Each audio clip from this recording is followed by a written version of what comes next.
Bonjour à toutes et à tous. Nous allons commencer notre demi-journée de rencontre sororale autour de Michel Perrault, que nous sommes hyper ravis d'avoir avec nous, évidemment. Donc bonjour à toutes et à tous. Comme l'a indiqué Christelle, je m'appelle Séverine Martin et je suis la directrice académique des programmes de licence de l'Université Columbia à Paris, où je m'occupe également de la programmation culturelle et scientifique du centre. Dans ce contexte, je suis ravie de vous accueillir à Reed Hall, ce lieu chargé d'histoire, qui a été et qui continue d'être un véritable foyer intellectuel et militant pour les mouvements féministes, accueillant des figures emblématiques comme, je vais en citer que trois, voilà, Simone de Beauvoir, ça les étudiants aiment beaucoup, Hélène Cixous et Julia Kristeva.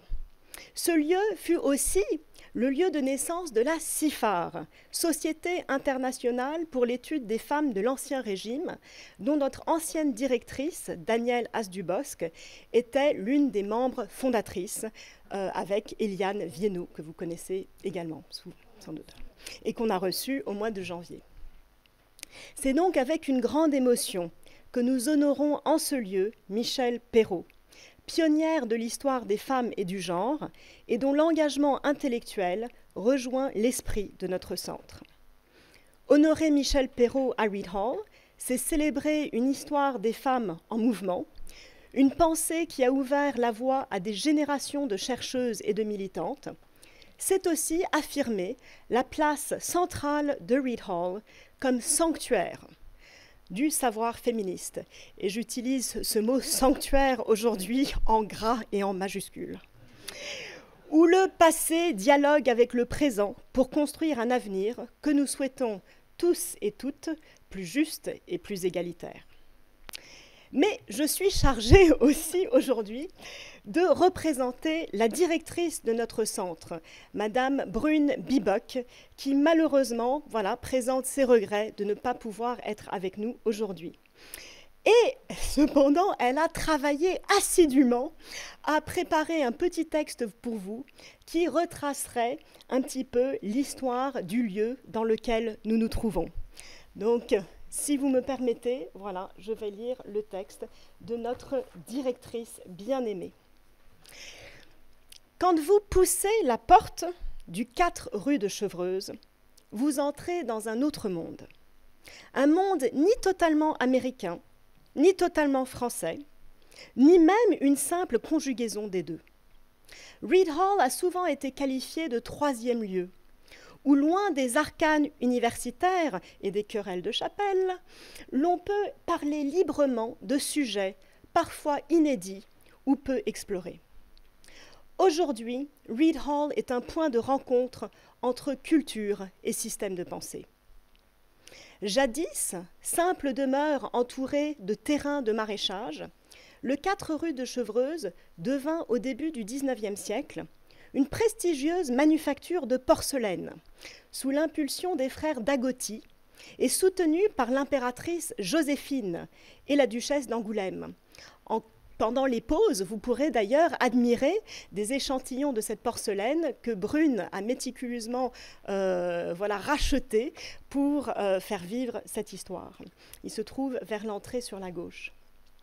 Puis en 1824, le site fut transformé en centre orthopédique sous la direction d'Amédée Maisonnable, mais le centre fut contraint de fermer en raison de la contestation croissante des pratiques du docteur Amédée.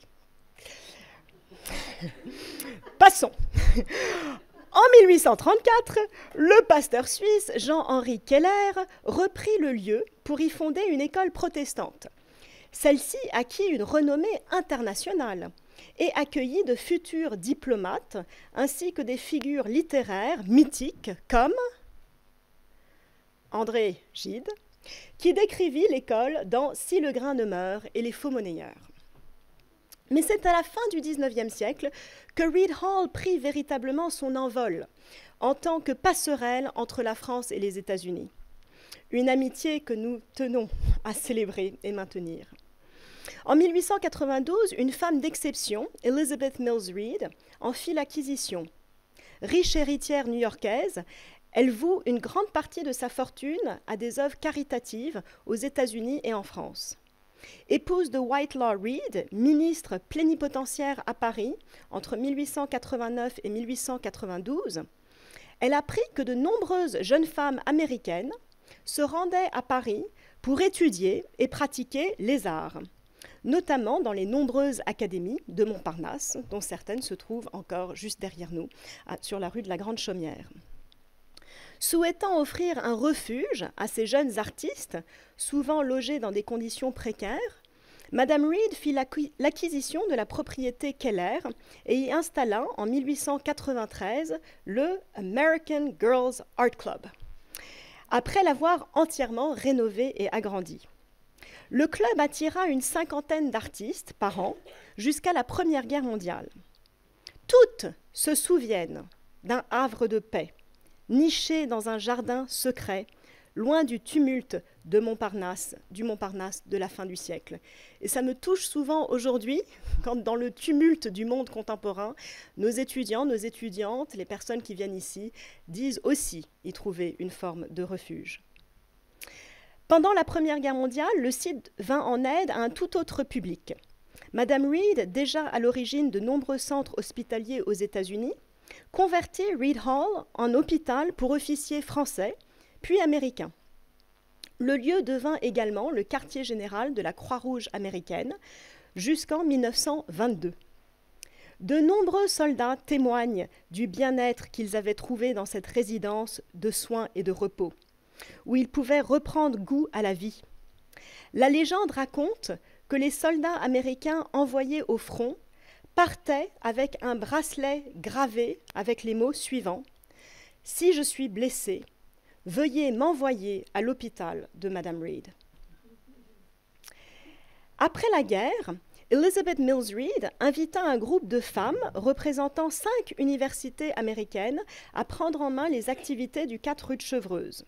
Le lieu devint alors The American University's Women Paris Club et reçut une nouvelle vocation: offrir aux artistes et universitaires de diverses nationalités non seulement un lieu de résidence, mais aussi un espace d'échange intellectuel et culturel. En hommage à sa fondatrice, le lieu, rebaptisé Reed Hall en 1928, par sa belle-fille, qui poursuivit son action. La Seconde Guerre mondiale interrompit cette vocation. Pendant l'occupation, Reed Hall fut mis à la disposition de l'École normale supérieure de Sèvres, dont les locaux avaient été réquisitionnés par les Allemands. Ainsi, ce lieu historiquement dédié à l'éducation et au progrès permit à de jeunes Françaises de prendre le relais des étudiantes et artistes états-uniens. D'ailleurs, autre légende, c'est qu'après la guerre, les jeunes filles de Sèvres se trouvaient très très bien ici et avaient un peu du mal à repartir. Donc il y a eu toutes sortes de négociations diplomatiques, mais qui se sont très bien résolues, puisqu'à la fin, l'École normale supérieure de Sèvres a offert à Reed Hall 2 grands vases de Sèvres que vous trouverez dans l'entrée en arrivant.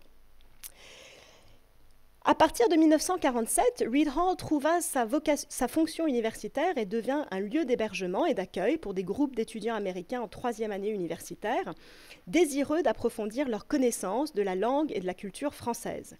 Le lieu se transforma progressivement. Les chambres furent converties en bureaux. C'est le cas de mon bureau, qui était une chambre. Et les étudiantes logées dans des familles d'accueil. Peu à peu, la population étudiante s'élargit aux hommes et de nombreux universitaires commencent à envoyer des groupes mixtes à Reed Hall. Dans les années 1960, Helen Rogers Reed légua Reed Hall à l'université Columbia. Le site devint progressivement un véritable centre d'échange universitaire. Columbia invita d'autres universités américaines à y organiser leurs programmes d'études en France.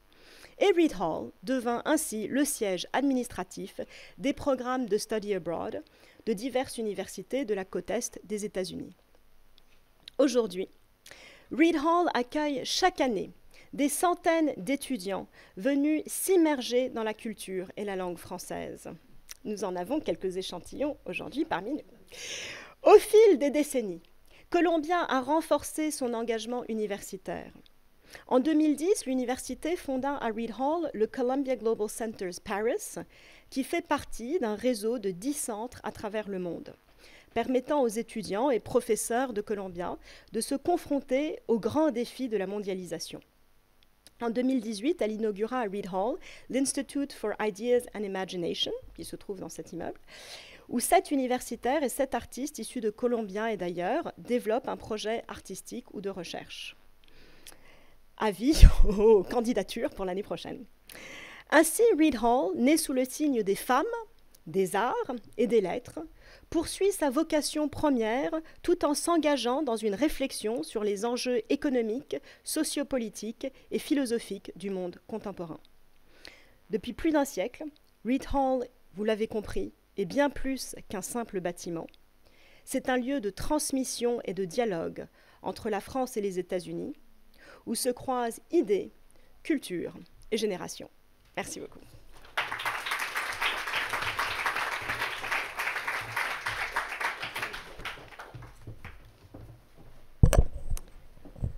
Merci beaucoup, Séverine. Alors, je vais introduire très rapidement ce que nous allons vivre ensemble pendant toute cet après-midi et cette soirée. C'est très bizarre, ce truc. Est-ce que je dois vraiment la voir comme ça? Oui? Ok, très bien. Je fais comme si ça allait. C'est très bizarre. Donc, évidemment, vous avez compris que ce lieu est historiquement un lieu féministe et qu'il était tout à fait logique et normal que nous y invitions aujourd'hui Michel Perrault. Évidemment, je ne vais pas présenter Michel Perrault. Je vais tenter, en quelques mots, d'introduire la demi-journée, bien sûr articulée autour de son travail, en parlant en même temps rapidement de ses livres, de nos invités, de nos lectrices de textes. Et je remercie au passage Cécile Balavoine, je ne sais pas si elle est là, d'avoir très gentiment permis à Dounia et à Kate de travailler un peu les textes qui seront lus. Je dirai évidemment quelques mots pratiques ensuite. D'abord, lorsque nous sommes allés, il y a de cela un an déjà, au printemps 2024, avec Séverine Martin, la directrice du programme, à la rencontre de Michel Perrault pour lui proposer d'organiser avec elle quelque chose à Reed Hall, elle a tout de suite dit oui. Et je la remercie évidemment grandement pour cela. Ensuite, nous avons rencontré Michel à plusieurs reprises pour mettre sur pied cet événement et a émergé l'idée qu'au milieu des nombreuses thématiques qu'elle a évidemment travaillées, nous allions nous centrer plus spécifiquement sur le monde ouvrier et en particulier sur les ouvrières et bien sûr plus largement sur les femmes. Nous avons donc dû exclure une autre thématique vraiment fondamentale de son travail qui est la question carcérale, les marges et les marginalités, parce que évidemment nous ne pouvions pas traiter l'ensemble des nombreux sujets qui ont intéressé Michel dans sa vie et dans sa carrière.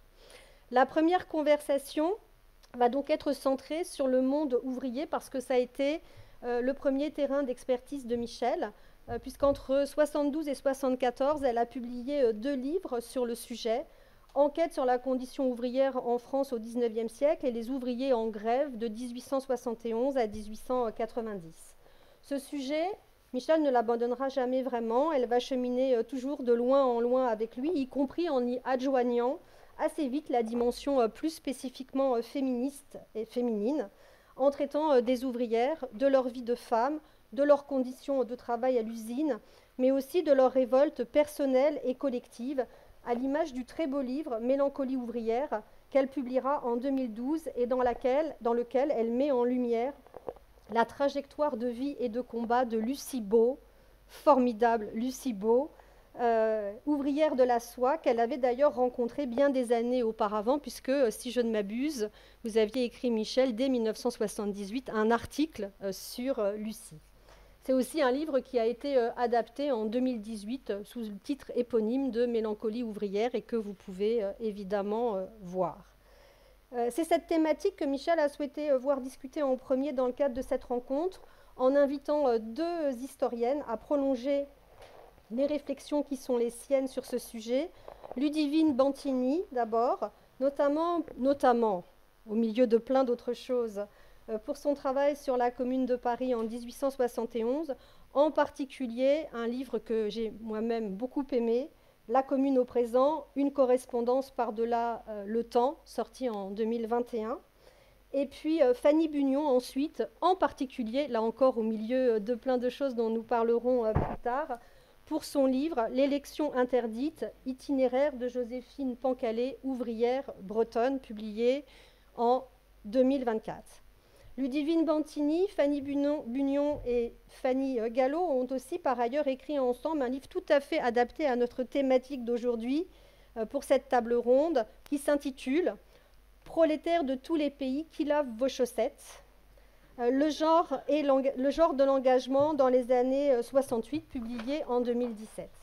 C'est une question au cœur du féminisme, ça n'a pas l'air, mais c'est une question au cœur du féminisme, y compris révolutionnaire dès le 19e siècle, comme en atteste le premier texte qui sera lu par Dounia Sarkis, l'une des formidables étudiantes de notre programme de Columbia, en introduction de ce premier moment de conversation.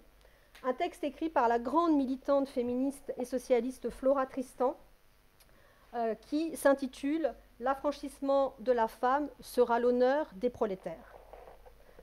Évidemment, ce texte, qui est une archive historique, je l'ai tiré d'un livre que Michel Perrault a consacré aux femmes rebelles, Olympe de Gouges, Flora Tristan et Georges Sand, publié en 2014. Flora Tristan, qui posera dans sa trop courte vie cette proposition politique d'une actualité toujours criante, l'homme le plus opprimé peut opprimer un être qui est sa femme, elle est le prolétaire du prolétaire. Dans un deuxième temps, on aura une conversation consacrée à la parole des femmes. C'est évidemment une thématique fondamentale du travail de Michel Perrault, en particulier au travers du livre qu'elle a publié en 1998, Les femmes ou les silences de l'histoire, qui clôturait, il faut bien le dire, une incroyable décennie consacrée à faire émerger en France, grâce à des œuvres fondatrices de ce champ, une histoire des femmes, comme en atteste la publication entre 1990 et 1991 des 5 volumes de l'histoire des femmes en Occident, qui réunit un panel extraordinaire d'historiennes, qui a évidemment était pour nous peut-être la base historique de ce champ de l'histoire des femmes. L'histoire des femmes en général, et pas seulement l'histoire des ouvrières en particulier, structurera donc le second moment de conversation de cette rencontre, en y associant, à la demande de Michel, 2 autres historiennes. La première, à ma gauche, Florence Rochefort, dont les travaux sur les féministes et leur combat, notamment le combat fondamental pour l'interruption volontaire de grossesse, sont essentiels. Florence Rochefort a copublié en 2020 avec Bibia Pavard et Michel Zancarini-Fournel « Ne nous libérez pas, on s'en charge », une histoire des féministes de 1789 à nos jours, montrant par là même que parole et combat sont évidemment intimement liés. Un livre qui fait écho, je ne sais pas où est Ludivine, je suis vraiment... Ah, tu es tout au bout. Je suis myope comme une taupe. Qui fait écho donc, au dernier livre que Ludivine Bantini publie aujourd'hui même, n'est-ce pas? Oui, c'est ça. Aujourd'hui même, et qui s'intitule « Nous ne sommes rien, soyons toutes, histoire des femmes en lutte et des luttes féministes ». La seconde historienne, bon, évidemment, c'est moi, donc je vais aller assez vite sur la présentation de ma personne. Simplement vous dire que Michel Perrault a voulu que je sois là, notamment pour le livre que j'ai dirigé, Féminicide, une histoire mondiale, mais bon, je ne vais pas faire ma propre présentation, ça fait un peu bizarre. Au cœur des combats menés par toutes ces femmes, la parole, orale comme écrite, fut toujours un enjeu majeur de leur liberté. C'est pourquoi j'ai pensé que le deuxième texte lu en introduction de ce second moment de conversation devrait, sous la plume de Michel Perrault, nous permettre d'entendre la voix de Georges Sand. Georges Sand qui est peut-être l'un de vos grands amours, n'est-ce pas? Puisque vous avez publié plusieurs livres dessus, notamment Georges Sand à Nohant, Une maison d'artistes, en 2018. Donc ce texte, évidemment, qui s'intitule « Une femme libre », je crois sera une bonne introduction pour ce second moment de conversation. En guise de conclusion, pour ne pas trop prendre de temps, je voulais juste dire que Michèle Perrault a eu sur nombre de personnes, ici et ailleurs, un impact déterminant. Je sais qu'elle n'aime pas trop qu'on lui dise, mais de fait, elle a eu un impact déterminant. En tant qu'historienne, bien évidemment, comme je crois l'avoir démontré dans cette trop courte et trop insatisfaisante introduction de son travail, mais aussi, et peut-être surtout, en tant que féministe et en tant que femme. Aucun individu n'est réductible à son travail, mais l'œuvre informe la vie et inversement. S'engager en historienne, comme Michèle Perrault s'en explique dans son livre éponyme publié l'année dernière, en 2024, c'est prendre un long chemin de liberté, d'égalité et de sororité. C'est ouvrir une voie, comme on peut, et permettre ce faisant à d'autres de s'y engouffrer à leur tour, comme elles le peuvent aussi. Celle qui voulait faire sa thèse sur le féminisme, alors même que Simone de Beauvoir venait de publier Le deuxième sexe, et en fut, à l'époque, dissuadée par son directeur, Ernest Labrouste, s'est bien rattrapée depuis. Le chemin des femmes, pour reprendre un titre d'un autre de ses ouvrages publié en 2019, qu'elle a ouvert, bien sûr avec d'autres, mais qu'elle a ouvert quand même, a produit un bel arbre aux multiples branches. Pour cela, chère Michèle Perrault, parmi bien d'autres choses encore, nous voulons vous remercier vraiment grandement. Merci beaucoup.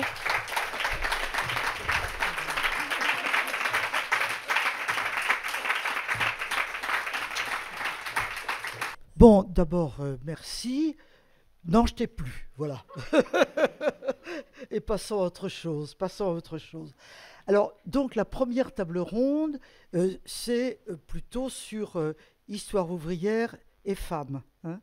Alors, ce que je voudrais vous dire très rapidement, c'est que dans ma génération, quand on a commencé les recherches historiques, les femmes, on n'en parlait pas. Et nous non plus. Hein, nous non plus. Pourquoi ? Parce que les années 1950, à peu près, en gros, hein, c'était l'après-guerre, la reconstruction, l'industrialisation, le monde ouvrier. Hein. Et on était absolument obnubilé par cela. C'était vraiment l'ambiance de l'époque. Le Parti communiste était très fort et très attractif pour les jeunes intellectuels que nous étions à l'époque. Pas tous, évidemment, mais exerçait vraiment une très très forte attraction. Je pourrais citer aussi bien Jacques Ozouf que Emmanuel Leroy-Ladurie. Enfin voilà, c'était vraiment ça. Donc, au fond, travailler sur le social, c'était ça qui était important. À l'université, c'était à peu près identique, c'est-à-dire que parmi les grands professeurs, vraiment il y avait des gens remarquables, Ernest Labrouste, dont le nom a été prononcé tout à l'heure, introduisait dans une université qui jusque-là l'avait ignoré, l'histoire économique et sociale. Hein. Maintenant, ça paraît être banal et on est au-delà de cela. Mais à l'époque, ça n'existait pas. Et par conséquent, on était attiré par ça parce que ça correspondait à l'ambiance du temps aussi. Hein. Et on avait l'impression que ça nous donnait des instruments pour comprendre la société dans laquelle nous vivions. Par conséquent, moi j'ai fait comme les autres. Hein. J'ai fait comme les autres. On a rappelé tout à l'heure que malgré tout, j'avais une petite tendance féministe, si l'on peut dire. Au féminisme, on en parlait. Il y avait Simone de Beauvoir, évidemment. Hein, ça. Donc j'ai été une lectrice tout de suite. Et d'ailleurs, quand Labrouste m'avait demandé, non pas pour la thèse, mais pour la maîtrise, ce que je voulais faire, c'est vrai que je lui ai dit, timidement, un peu, je ferais bien quelque chose sur le féminisme. Hein. Et à cause du deuxième siècle, justement, il n'avait pas trouvé ça extraordinaire. Il m'avait dit très gentiment, comme ça, « Oh mademoiselle, vous ne ferez pas carrière avec ça. » Voilà, donc c'est assez drôle. Rétrospectivement, c'est assez drôle. Alors, ceci étant, le temps a passé, et j'ai donc surtout travaillé, on l'a rappelé, sur le monde ouvrier, mais à partir des années beaucoup plus tard, je dirais presque 20 ans plus tard, hein, après le mouvement des femmes, au fond, hein, après les années 70, je me dis, j'ai travaillé sur le social, j'ai pas parlé tellement des ouvrières. Pourquoi est-ce que on n'en parlerait pas? Donc à ce moment-là, tout en développant l'histoire des femmes, je me suis préoccupé de croiser les deux. Et c'est comme ça qu'au mouvement social, le mouvement social est une revue qui avait été fondée en 1960 par Jean Métron et moi, enfin, moi je l'épaulais modestement. C'est vraiment lui qui était le grand créateur. Et je faisais partie du comité de rédaction. Alors, j'ai dit à mes copains, à mes camarades, mais on pourrait peut-être quand même faire quelque chose sur les femmes au mouvement social. Bon, ils m'ont dit très gentiment, oui, pourquoi pas. Pourquoi pas. Et c'est comme ça qu'on a fait un numéro du mouvement social qui s'appelait Travaux de femmes. Voilà. Hein. Et il s'agissait en effet d'aborder différents aspects du travail des femmes. C'est un numéro ça m'a fait très plaisir à l'époque parce qu'il a eu beaucoup de succès. Alors que la revue, péniblement quand même, honorablement, mais péniblement, se diffusait pas trop.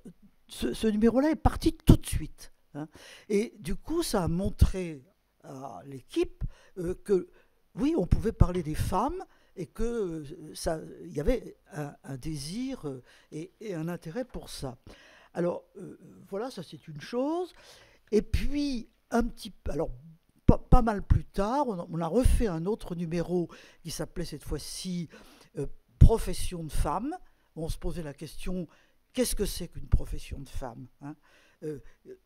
Qu'est-ce que ça veut dire?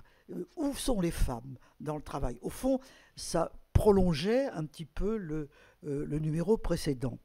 Et puis, je ne fais pas tant de choses que ça sur les femmes ouvrières, jusqu'au moment où une de mes anciennes élèves de Jussieu, d'ailleurs, Fiametta Wener, qui vivait avec une autre femme dont le nom est en train de m'échapper en ce moment, ça c'est... Voilà, exactement. Bon, me dit, voilà, nous lançons une collection, on aimerait bien que vous écriviez dans cette collection. La collection en question s'appelait Nos héroïnes. Hein. Et le désir des deux créatrices, chez Grasset, c'était de lancer une collection avec justement des héroïnes. Alors, je leur ai dit, des héroïnes, c'est pas tellement ma manière de penser, j'en ai pas tant que ça. Alors, je leur ai dit, Georges Sand. Non, ils m'ont dit, non. Georges Sand, non, c'est...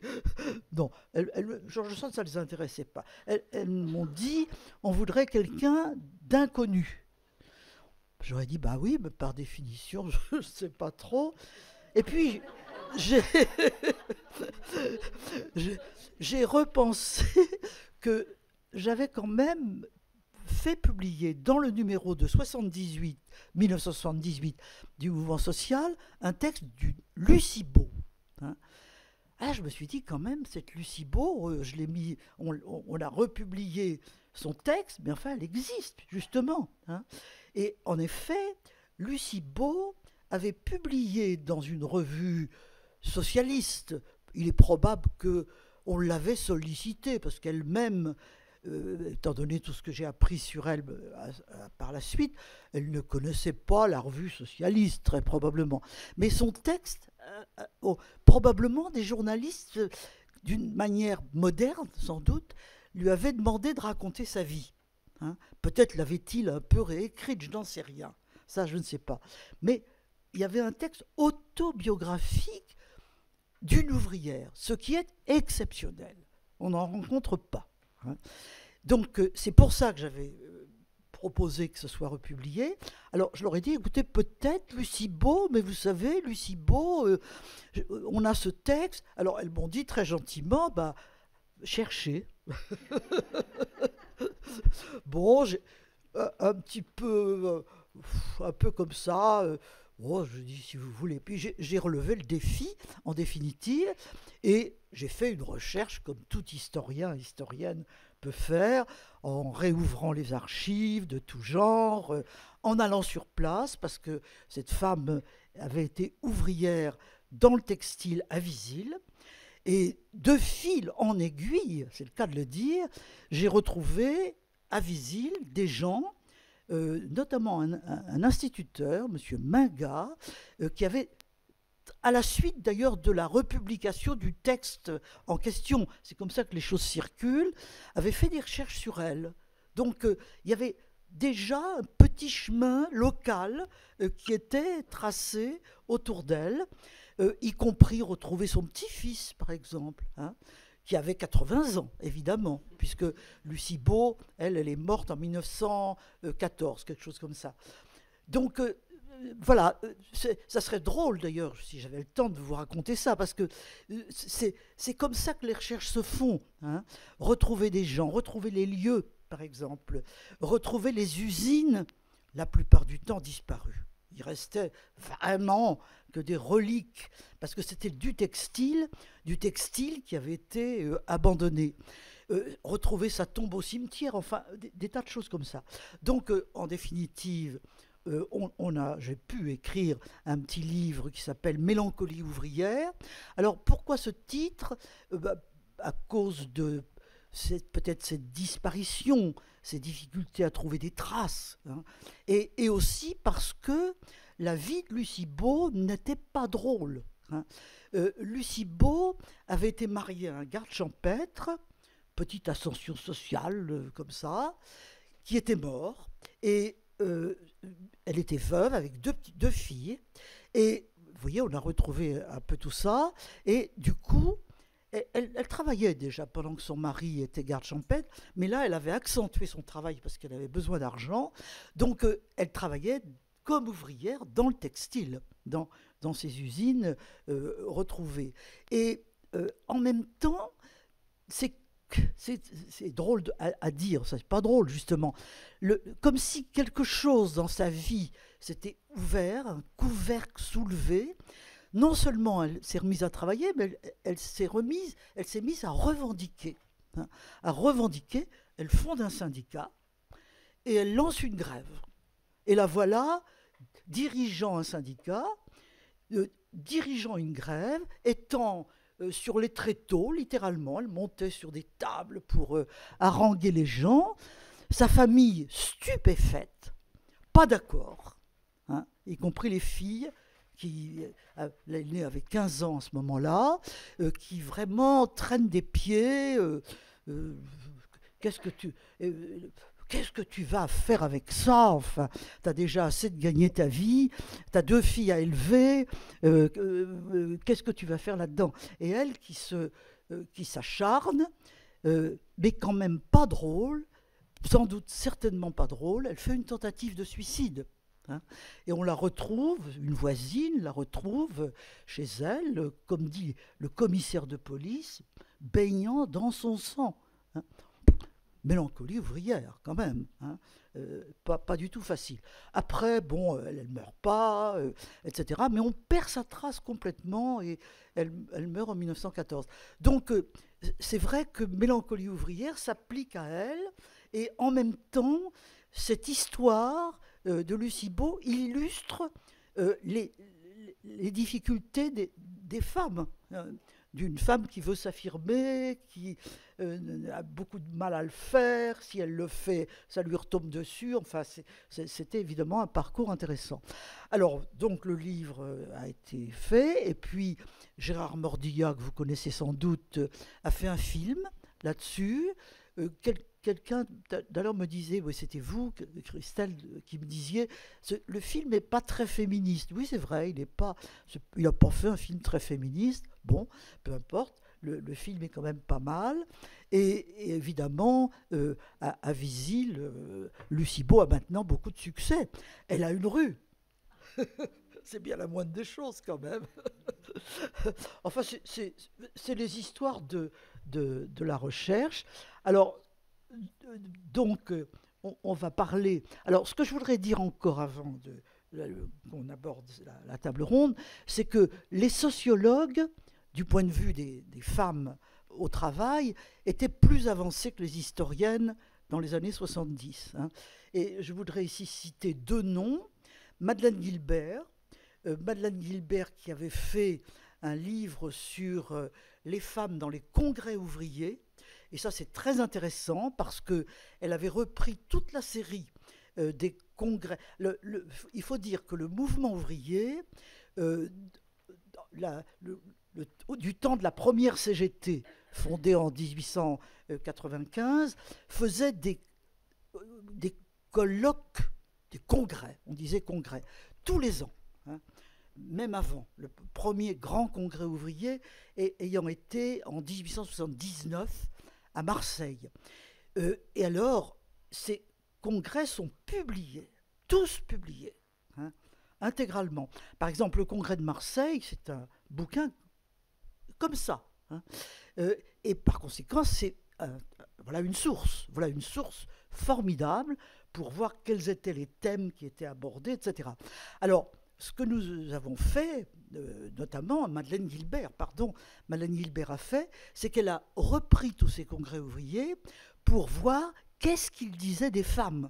Hein, comment est-ce que le mouvement ouvrier vraiment organisé, hein, c'est vraiment le mouvement ouvrier, pas grand-chose. Hein, encore que, à partir de 1900, ça s'accentue un petit peu. Donc, Madeleine Gilbert, c'est très intéressant. Et André Michel. Alors, André Michel est une sociologue qui est morte il n'y a pas très longtemps, parce qu'elle est morte à 101 ans. Donc, elle est morte il y a 4 ans à peu près. Et elle a été une pionnière, André Michel, absolument. D'abord parce qu'elle a publié sur les femmes. Ainsi, en 1961, elle a publié un livre qui est très, très intéressant pour vous, qui s'appelle « La Française d'aujourd'hui », c'est-à-dire la Française des années 60. Si vous cherchez un témoignage solide, avec des statistiques, avec des tas d'études très sérieuses, vous pouvez aller voir André Michel et Geneviève Texier, elles étaient 2, dans ce livre vraiment très bien. Et elle avait également, autre aspect de son avant-gardisme, publié un livre en 1958 sur les travailleurs algériens en France. Travailleurs algériens en France. C'est-à-dire que voilà une femme qui s'intéresse d'abord aux immigrés, hein, leur consacre un livre, et aux femmes. Bon, j'ai pas envie d'oublier quelqu'un comme André Michel. Et pour vous dire que dans ces années déjà bien anciennes, il y avait des sociologues, là en l'occurrence, qui faisaient beaucoup de choses. Voilà. J'ai évoqué toutes sortes de choses, mais ça vous donne des petits panoramas d'autrefois. Et on va passer à aujourd'hui.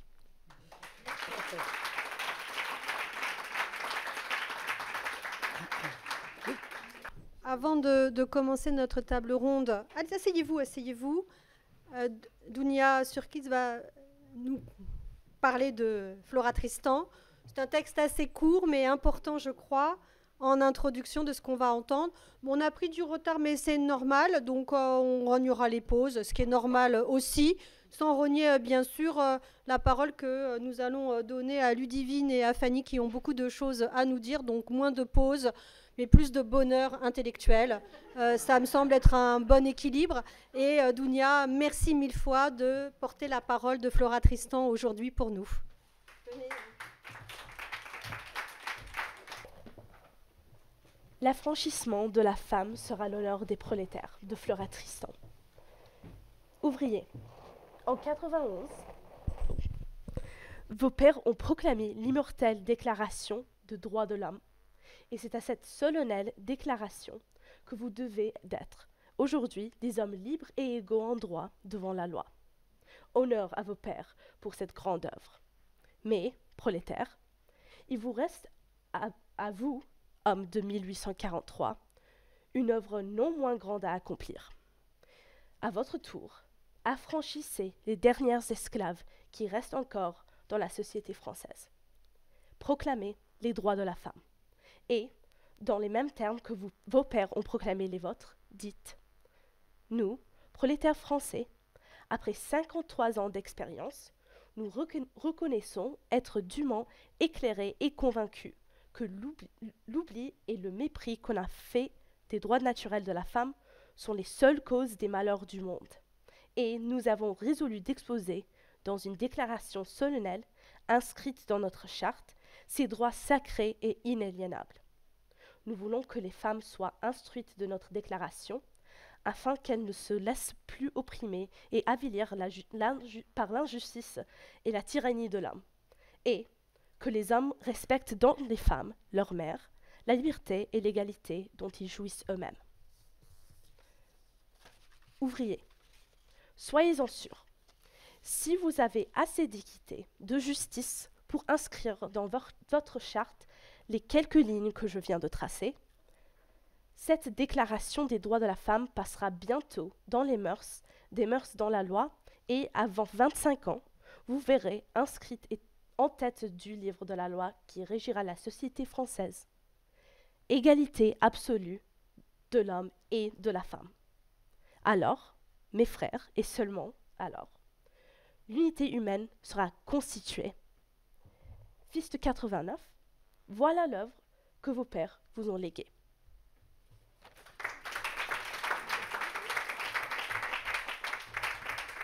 Donc, merci beaucoup, Dounia. Je vais très rapidement vous présenter, parce que je l'ai déjà fait dans l'introduction et je pense que c'est plus important que vous parliez vous-même. Mais juste 2 mots. Donc, Ludivine Bantini est historienne, enseignante et chercheuse. Et comme vous l'avez compris, elle a publié de nombreux livres sur l'histoire des générations, des engagements, des luttes féministes, des mouvements sociaux et des révolutions. Le dernier étant, comme je l'ai précisé tout à l'heure, livre que vous pourrez vous procurer, si vous le souhaitez, à la pause vraiment très très petite que vous allez avoir. Nous ne sommes rien, soyons toutes. Histoire de femmes en lutte et de lutte féministe, qui est son dernier ouvrage. Et puis Fanny Bugnon, qui est maîtresse de conférences en histoire contemporaine et études sur le genre à l'université de Rennes 2, qui elle aussi a beaucoup travaillé, en particulier un livre que nous utiliserons bientôt dans le cours que j'ai sur Révolution, guerre, génocide, violence de femmes, violence contre les femmes, où nous abordons la violence politique des femmes, y compris les femmes en armes. Mais ici, spécifiquement pour ce livre magnifique, L'élection interdite, itinéraire de Joséphine Pancalé, ouvrière bretonne, 1886-1972, qui fait curieusement écho, évidemment, au livre dont nous parlait précédemment Michel Perrault, avec la trajectoire de Lucie Beau. Là aussi, vous pourrez l'acheter si vous le souhaitez et même éventuellement faire dédicacer ces livres.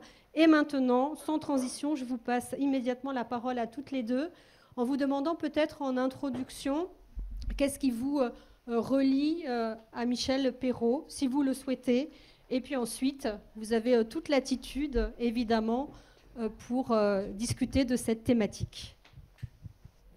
Bonjour à toutes et à tous, cher Michel, et merci infiniment de votre présence. Merci beaucoup, Christelle. Je suis très honorée, bien évidemment. Non, je t'ai plus, j'ai bien entendu. On va essayer de jeter ça très rapidement par-dessus les moulins, mais quand même, il y a beaucoup d'émotions.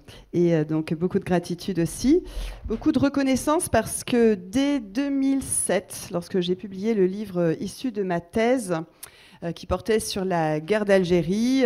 Vous m'aviez invité lors de votre émission les lundis de l'histoire, en compagnie de Xavier Vignat. Et donc, on était jeunes doctorantes et doctorants. Lui avait travaillé sur l'insubordination ouvrière. Et donc, c'était un grand moment à nos yeux. Et on s'en souvient encore, Xavier et moi. Et avec cette grande générosité, parce que vous êtes d'une très grande générosité, d'une très grande attention à l'égard des générations. Ah non, mais je dois le dire. Et notamment, par exemple, dans votre correspondance. Et ça me frappe. Et depuis toujours, en fait, depuis ce premier moment, quand on vous envoie un message, quand on vous envoie un livre, vous répondez toujours et de manière très précise, avec en effet beaucoup de bonté. et beaucoup de précision.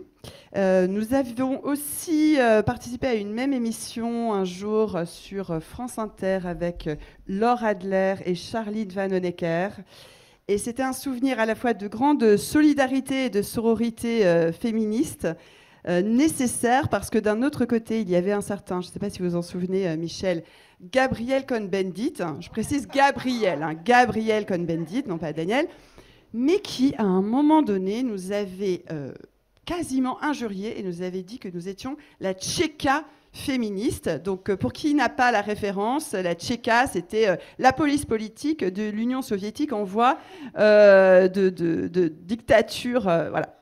Et puis, nous avons aussi partagé préface et postface. Enfin, vous aviez consacré une préface à Filles de mai, un recueil de textes, de témoignages de femmes en lutte, femmes et féministes en 1968. Et j'ai eu la chance aussi d'écrire la postface, Monique, évidemment, qui pense à nous aujourd'hui. Elle me l'a dit, mais elle est à Bordeaux. Et puis, ce que je voulais aussi souligner, c'est que, bon, évidemment, il y a une inspiration, non seulement dans les thématiques, mais dans l'écriture et dans l'engagement. Pour moi, c'est essentiel, et de plus en plus, et au vu de la gravité de la situation, je pense que c'est fondamental que les historiennes et historiens, et de manière générale les chercheurs et chercheuses, on le sait particulièrement aujourd'hui puisqu'il y a un rassemblement pour défendre la recherche très mise à mal, très attaquée, mais de manière générale, voilà, cette question de l'engagement me paraît fondamentale. Et la dernière petite chose que je voulais dire au sujet des liens un peu personnels, c'est que même lors de moments un peu plus tendus, lors de moments de divergence, il y a eu un petit épisode, il y a bien longtemps, il y a plus de 10 ans, autour des rendez-vous de l'histoire. Nous étions en désaccord, mais ce que j'ai admiré de votre part, c'est justement cette générosité à poursuivre les liens, indépendamment des désaccords, et à les renouer aussi vite que possible. Et j'en éprouve une très grande gratitude. Alors moi, Michel, je vous ai rencontré d'abord en vous lisant. Jeune étudiante, je me suis offert le coffret relié de l'histoire des femmes en Occident, ces 5 volumes extraordinaires. Et puis c'est aussi votre voix à la radio que l'on peut écouter, et même avant Internet, qu'on pouvait écouter en fait partout en France, où que l'on soit, quelles que soient les situations matérielles dans lesquelles on se trouvait. Et cette voix, c'est quelque chose qui m'a accompagnée énormément. Et lorsque j'ai découvert Mélancolie ouvrière, ce texte extraordinaire, j'ai été très émue de la vie que vous racontez de Lucille Baux, et aussi du récit que vous faites de votre enquête, de la façon dont vous expliquez que l'historienne, ce n'est pas une personne qui vit entourée de vieux cartons poussiéreux, mais c'est aussi quelqu'un qui va à la rencontre de l'histoire, qui est quelque chose qui se partage. Et ce partage-là, eh bien, moi, je l'ai, à ma façon, et très modestement, revisité et repris en partant sur les traces d'une femme qui, comme vous l'aviez très justement dit, est une ouvrière qui n'écrivent pas leur autobiographie, qui n'avait jamais écrit de texte à la première personne. Et cette femme, Joséphine Pengalette, dont le nom est sorti des limbes de l'histoire, notamment à la faveur d'historiens locaux, pour mettre à l'honneur une femme qui, 19 ans avant que les Françaises n'en aient légalement le droit, a été élue conseillère municipale, ouvrière dans une municipalité communiste à la Pointe bretonne, et nous allons en parler notamment aujourd'hui. Voilà. Absolument. Donc, si vous voulez bien, on avait plus ou moins défini quelques sous-thématiques. La première étant les femmes ouvrières à l'usine, au travail, et aussi les engagements. Donc, évidemment, il y aurait énormément de choses à dire, mais je vais vous les laisser dire vous-même, évidemment. Juste pour commencer, en fait, parmi les choses qui m'ont beaucoup marqué, notamment dans l'un des derniers livres passionnants, ce livre d'entretien, donc Le temps des féminismes, vous dites, Michel, il en est du féminisme comme de l'astronomie. Grâce au progrès des techniques d'observation, on n'en finit pas de découvrir de nouvelles étoiles. Et j'ai trouvé ça à la fois très juste et très poétique. Et c'est vrai que c'est notre travail commun, à toutes les quatre d'ailleurs, et avec Florence bien évidemment, et tant d'autres, de mettre au jour justement des trajectoires de femmes trop souvent inconnues et qui, sans les archives, sans ces plongées en archives que vous avez si bien décrites avec Lucie Beau, n'existeraient plus, recouvertes sous le lourd linceul de l'oubli justement. Et donc la première thématique que nous voulions aborder sur les conseils de Christelle, c'est cette thématique du travail de l'usine et de la grève. Et c'est Fanny qui va commencer. Effectivement, c'est un regard de ces deux femmes qui ne regardent pas ici dans la même direction, mais dont les trajectoires ont connu les mêmes affres du temps et de l'oubli, et que nous avons voulu remettre à l'honneur pour comprendre leur trajectoire, leur vie à elles, mais au-delà aussi éclairer plus largement la condition des femmes en France au 19e et au 20e siècle et ces transformations, ces mutations qui ne se font jamais seules, mais qui s'articulent avec des combats, avec des résistances et des obstacles également. Et donc c'est Lucie Beau, donc, que vous évoquiez tout à l'heure, et Joséphine Pencalette. Donc elles sont nées à peu près à la même époque, enfin il y a une quinzaine d'années d'écart entre elles, mais ce sont des femmes du 19e siècle, de la Troisième République en quelque sorte. Une différence peut-être, c'est que la vie de Joséphine Pencalette a été plus longue, puisqu'elle est morte en 1972, et je peux mettre la diapo juste après, mais elles ont pour point commun de se situer dans des marges géographiques au regard des espaces de concentration du pouvoir, qu'ils soient politiques ou qu'ils soient économiques. Lucie Beau à Vizille, ici, donc sur cette carte du réseau ferroviaire de la fin du 19e siècle, donc dans la région du sud, au sud de Grenoble, et puis avec Joséphine Pencalette, Douarnenez, à la Pointe Finistère, deux univers différents, mais deux univers marqués aussi par le travail des femmes, un travail qui n'est pas nécessairement un travail qui vient concurrencer celui des hommes, contrairement au regard que pendant longtemps le mouvement ouvrier aussi a pu porter sur le travail des femmes dans les industries comme un travail concurrentiel, notamment au regard de la faiblesse de sa rémunération en raison du sexe. Et si tu peux avancer, un travail qui se fait dans des conditions pénible, difficile. Vous avez ici deux images d'ateliers de conserverie de poissons, et c'est ce qui se passe à Douarnenez avec Joséphine Pencalette. La loi prévoit à partir de 1892 que les enfants de moins de 12 ans ne puissent travailler dans les usines, ce qui n'est pas exactement le cas, et notamment ne pas travailler de nuit. Pour les femmes et les enfants, il se trouve que le secteur de la conserve de poissons bénéficie de dérogations, et donc les enfants et les femmes travaillent sans compter leurs heures, puisque c'est le poisson qui détermine la quantité de travail. On travaille debout, on travaille dans le froid. Et ce sont des femmes qui n'ont pas écrit de récits, qui n'ont pas transmis, en tout cas de traces que nous, historiennes, historiens, pouvons saisir à la première personne, mais qui ont nourri une mémoire et une identité aussi locale. Cette identité donc, de ces femmes de la conserve, de tous âges. Il n'y a pas d'âge non plus de péremption, entre guillemets, de fin de travail. Il n'y a pas d'âge de retraite. C'est quelque chose qui n'existe pas à l'époque. Et Joséphine Pencalette, c'est ce qu'on appelle une penne sardine en breton, une tête de sardine, une de ces ouvrières qui porte cette coiffe en dentelle qui a certes une dimension aujourd'hui peut-être folklorisée, mais qui avait aussi une dimension d'hygiène dans les usines. Aujourd'hui, on porte des charlottes en plastique. À l'époque, on portait aussi la coiffe.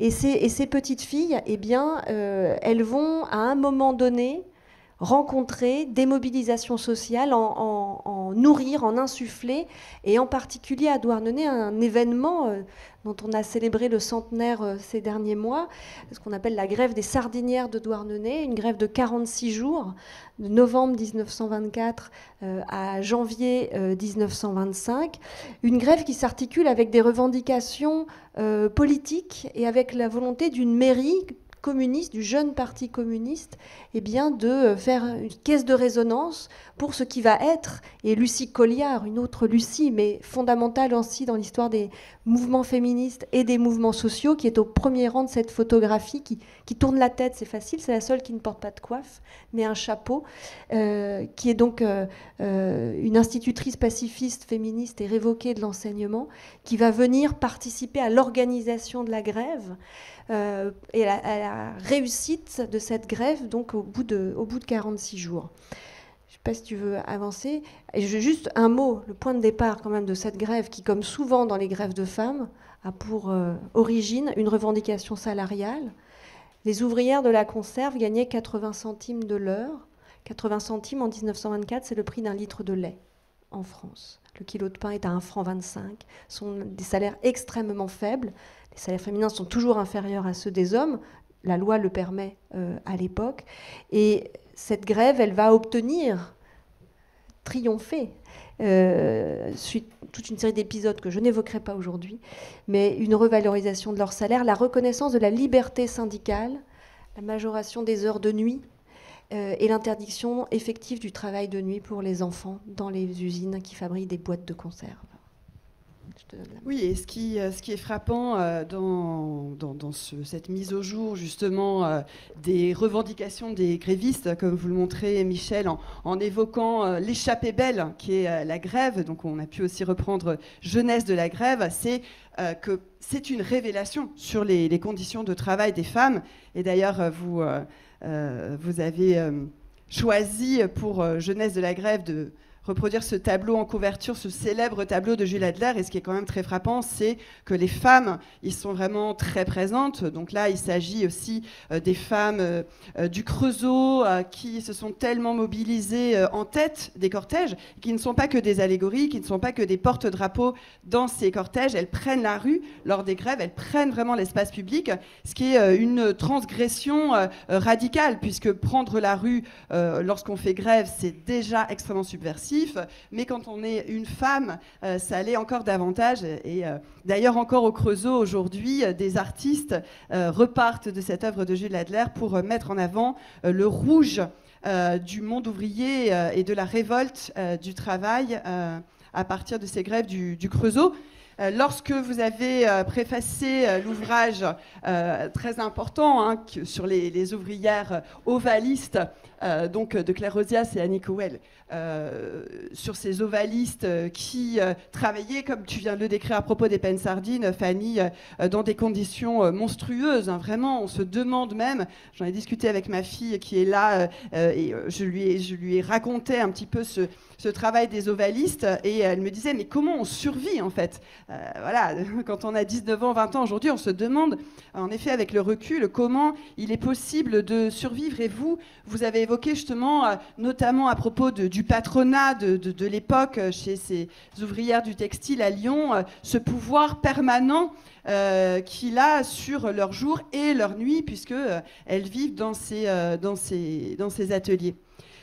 Et ce qui est frappant, c'est que justement, la grève est une manière d'émancipation, c'est une manière de prendre une liberté. Il y a énormément de photographies, de cartes postales de ces grèves à la fin du 19e et plus encore au début du 20e siècle, qui les montrent justement en tête des cortèges. Et quand on regarde un peu plus leurs gestes, leur corps si engagé, on les voit dans leur ténacité et dans leur détermination, dans leur courage aussi, comme on le voit aussi par exemple à Méru lors de la grève des boutonnières qui a été si importante, et les voilà encore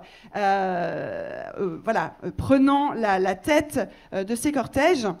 Et puis plus tard, au moment du Front populaire, avec cette combinaison justement des blouses et du poing levé, cette façon pour elle de participer pleinement à un mouvement social extrêmement puissant. Tu as eu la gentillesse, Christelle, de mentionner le livre qui en effet paraît aujourd'hui, Nous ne sommes rien, soyons toutes. Et c'est cette photographie que j'ai choisie avec mes éditrices au Seuil pour la couverture, parce que je la trouve vraiment extrêmement intense, extrêmement enthousiasmante, à la fois bouleversante et joyeuse. Ce sont des femmes syndiquées à la CGT, des femmes ouvrières, des femmes notamment qui sont des femmes de ménage, des balayeuses entre autres, et elles viennent se mobiliser dans la rue avec leurs ustensiles de travail, leurs balais, leurs brosses, qui deviennent en quelque sorte des armes de la lutte. Et sous le Front populaire, ce qui est très frappant aussi, c'est une manière de croiser les mobilisations. Une photographie très rare, par exemple, c'est celle qui est prise ici à Alger en juillet 1936, donc au cœur des manifestations du Front populaire, avec ces femmes algériennes qui sont à la fois voilées parce que musulmanes et levant le poing parce qu'en lutte dans une perspective ouvrière. À l'instant, grâce à Fanny, on a pu faire revivre Joséphine Pencalette. Je voudrais en quelques mots faire revivre une autre de ces ouvrières incroyables qui a une trajectoire finalement, dans une certaine mesure, pour les débuts, assez semblable à celle de Lucie Beau. C'est Martha Desremaux. Martha Desremaux, je vais vous parler de ce document après. Martha Desremaux, elle a commencé à travailler à l'âge de 9 ans dans le nord de la France, dans les usines textiles, dans les filatures, à Comines en particulier. Et dès l'âge de 13 ans, elle entre à la CGT. Elle se syndique à la CGT et elle dit son fait au patron. C'est vraiment extraordinaire. Et dans les archives, en l'occurrence ici, ce sont les archives départementales du Nord, on la voit traquée, on la voit poursuivie, on la voit pourchassée. Mais elle arrive à faire la nique, en quelque sorte, au préfet de police et à ses agents, puisque par exemple, ce que vous voyez ici, c'est un document d'elle qui indique que le préfet lui avait interdit un passeport pour aller en Union soviétique. Elle s'est engagée au Parti communiste et eh bien, elle a réussi quand même à passer outre et à aller en Union soviétique. Et donc là, c'est un rapport du préfet qui est particulièrement mari de voir qu'elle est allée et revenue d'Union soviétique. Et là, c'est aussi assez fort d'ailleurs dans le rôle que peuvent occuper certaines de ces femmes sans faire de la figuration, jamais, puisque au cœur du Front populaire, Martha Desremaux est une grande figure ouvrière, figure de femme aussi. Et vous voyez sur ce bandeau de l'Humanité, sur cette une, il n'y a évidemment que des hommes qui prennent la parole, qui haranguent les foules lors des meetings, mais il y a la présence de Martha Desremaux. Je voudrais citer aussi, dans le prolongement des travaux de Michel, des femmes moins connues. C'est ce que nous avons dit jusqu'à présent, les unes et les autres. Des femmes qui émergent grâce aux archives et qui pourtant méritent vraiment toute leur place dans la mémoire et dans l'histoire ouvrière et des femmes. Notamment ici, ce sont des femmes qui ont participé à la grève des mineurs au printemps 1941 dans le Nord et le Pas-de-Calais. Et ça, c'est un document très émouvant, c'est même une œuvre, puisqu'il s'agit d'une céramique réalisée par ces femmes en mai 1941, qui est aujourd'hui au musée d'Arnes, mais on a la chance, dans l'exposition qui a été inaugurée la semaine dernière à Angers, qui s'appelle les femmes sont dans la rue, on a la chance de la voir pour cette exposition à Angers. Et ces femmes, elles affrontent avec leur corps plein de courage les baïonnettes et les fusils des nazis. Et parmi ces femmes, il se trouve qu'il y a cette jeune femme, Émilienne Mopti, une ouvrière du textile qui habitait le nord de la France, elle aussi, et notamment Montigny, et qui, là encore, les archives nous les font revivre, ces femmes, qui a été pourchassée pour avoir participé à cette grève. Elle s'est échappée, elle a réussi à s'échapper, elle est rentrée dans la résistance, une autre forme de résistance, parce qu'au fond, en 1941, faire grève et occuper les mines, c'était déjà une forme de résistance vraiment très puissante. Elle s'échappe, elle rentre dans un maquis, elle mène une opération pour libérer des résistants prisonniers. Elle est arrêtée parce que la Gestapo était au courant de cette opération et elle est exécutée dans les pires conditions, les conditions les plus tragiques, puisqu'elle est exécutée, décapitée à la hache à Cologne, en Allemagne. Et voilà, vous avez un document extrêmement émouvant parce qu'il s'agit de ces photographies d'identité liées bien sûr à la répression. Souvent, les archives des historiennes et historiens sont aussi celles de la répression pour faire revivre ces femmes. C'est dramatique et en même temps, c'est ce qui permet de leur donner un nom, un visage, des projets, des espoirs, des luttes, des enthousiasmes et des formes de courage. Et là, c'est parce que justement, le préfet distribue à ses agents les photographies d'Émilienne Mopti pour la traquer. Et voilà, un dernier exemple que je voudrais citer en écho justement à cette préface des Filles de mai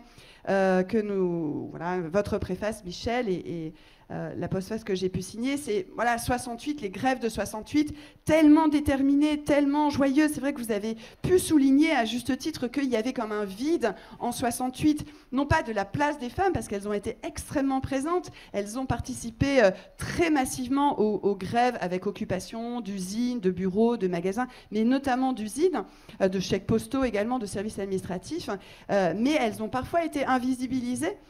Donc voilà, je rappelle cet ouvrage, Les Filles de mai, et vous en parlez d'ailleurs comme c'est votre expression, Michel, d'une chronologie existentielle grâce à ces témoignages et grâce à toutes les traces que laissent ces femmes, justement si soucieuses de solidarité dans les usines, en train de subvertir complètement justement cet espace des usines, de faire des sit-ins dans les cours des usines Chine, ce qui était particulièrement exceptionnel, d'installer des tentes comme on le voit là, y compris dans un genre de région qui n'est pas spécialement un bastion révolutionnaire ou du mouvement ouvrier, c'est-à-dire la Vendée, La Roche-sur-Yon, ou encore organiser des bals dans leurs usines avec beaucoup de joie, beaucoup de détermination, et aussi beaucoup, et je terminerai par là, cette figure très probablement vous la connaissez, c'est celle de Jocelyne, qui travaillait aux usines Wonder, les usines de piles de Saint-Ouen, et qui est si célèbre et en même temps inconnue, puisque c'est cette ouvrière qui pousse ce cri de désespoir, de colère immense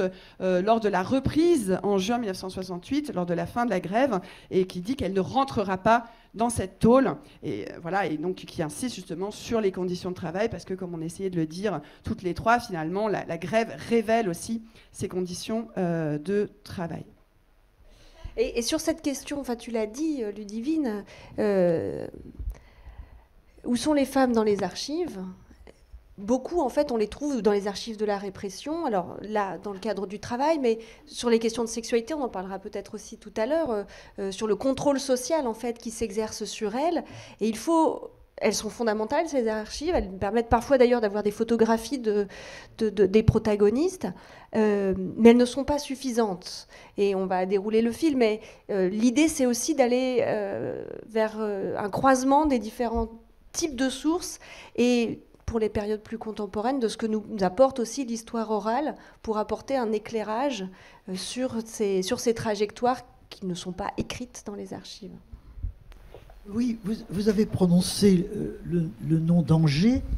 Je saisis la balle au bond pour dire tout le travail formidable qui se fait autour de l'université d'Angers et de Christine Barr, à Angers, où elle est professeure à l'université.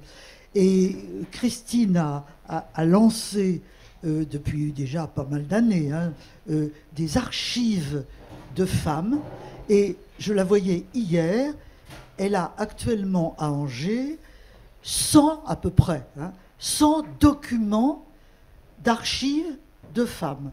Par exemple, les archives de Cécile Brunjwick. Évidemment, vous ne savez pas qui est Cécile Brunjwick, mais c'était une radicale au sens politique, de l'entre-deux-guerres, et elle était très féministe dans un milieu politique où on ne l'était pas du tout. Et elle a des archives tout à fait considérables. Les archives du planning familial, les archives du planning familial qui sont à Angers, les archives d'Yvette Roudy. Vous imaginez, pour les historiennes de maintenant, vous, et puis les historiennes futures, c'est absolument formidable. Et Christine est en train d'organiser un musée d'histoire des femmes et du féminisme, qui sera quelque chose de pérenne, avec l'appui de l'université, de la municipalité. C'est pas facile tout ça, c'est pas facile du tout, mais j'avoue que j'ai été tout à fait ébloui par ce qu'elle pouvait faire, et j'en profite pour en parler. Oui, et peut-être juste Ludivine, puisqu'on parle de l'aventure Archives du féminisme, dans lequel on peut trouver aussi le musée virtuel du genre, des expositions magnifiques que je vous engage à aller voir parce qu'elles sont en format numérique.